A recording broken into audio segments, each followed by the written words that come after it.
In 2024, the Wisconsin Timber Rattlers had one of the most successful seasons in team history. They made the playoffs for the first time since 2016, advanced to the Midwest League Championship Series for the first time since 2012, and gave their fans a lifetime of memories. Come along with us as we look back at the games that made the 2024 Wisconsin Timber Rattlers.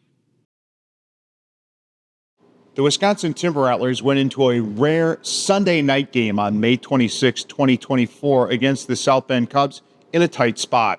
They had lost 4 of their first 5 games in the series, including losses of 6-1 and 13-1 on Friday and Saturday.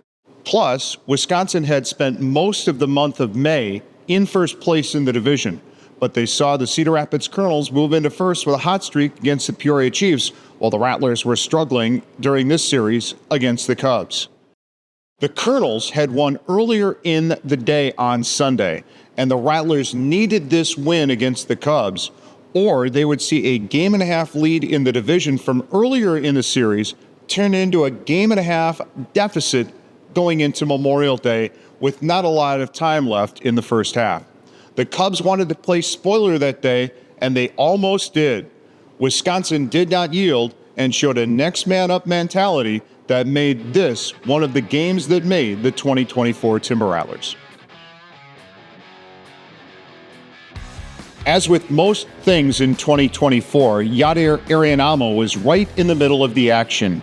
Here, he is giving Wisconsin a 1-0 lead as the second batter of the game with a home run, this one to the top of the Tiki Hut at Four Winds Field.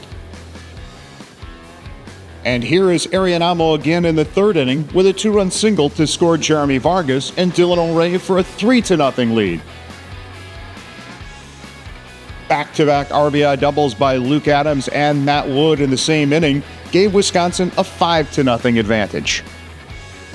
South Bend got a run in the bottom of the third against Alexander Corniel, but it was still 5-1 when Corniel left the game with a runner at second and 2 outs in the 6th. Jonathan Long greeted Chase Costello with an RBI single, and the lead was down to 5-2. Edwin Jimenez took over in the 7th and allowed a 2-run homer to Rafael Morel with 1 out.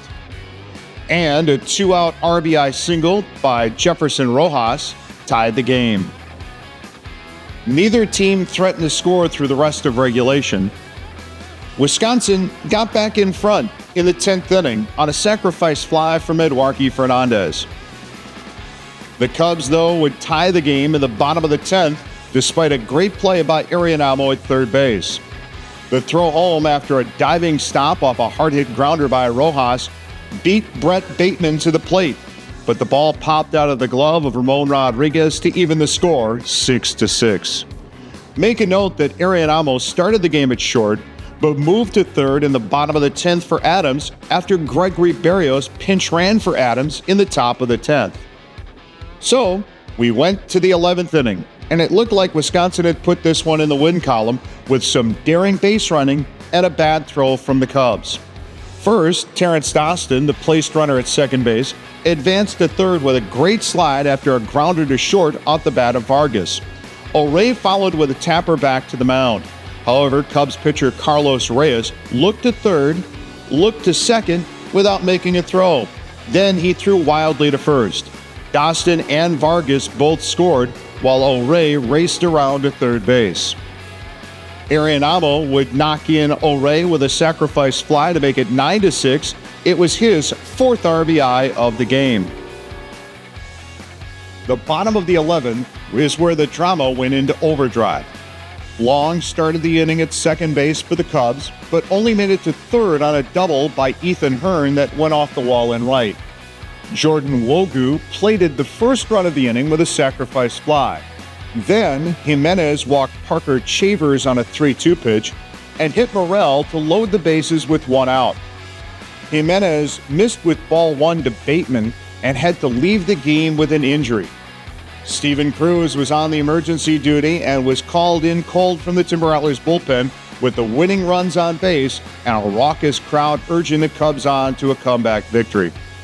Bateman would line out to right on a 2-0 pitch from Cruz to score a run to make the score 9-8.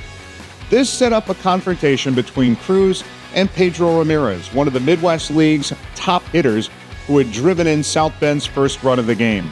Once again, the count was 2-0, and it was a routine grounder near second that Berrios fielded and stepped on second for the final out of a win that was anything but routine.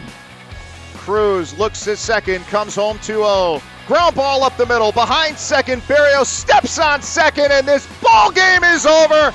And the Rattlers hold on for a win on a Sunday night in South Bend. 9-8 your final in 11 innings. Oh boy, what a finish. Everybody's going to sleep well on the bus ride home tonight. That win kept the Timber Rattlers 1/2 game behind Cedar Rapids in the West Division, and it was a real cardio workout for the fans and a certain announcer. An ability to hang on when the pressure was on made this a game that made the Timber Rattlers. Next time on Games That Made the 2024 Timber Rattlers. Swing, little flare, right center field. Base hit! Vargas is going to score! The Rattlers are going to win! The Rattlers are going to be in first place! Thank you for watching this video, and before you go, please give us a like and subscribe.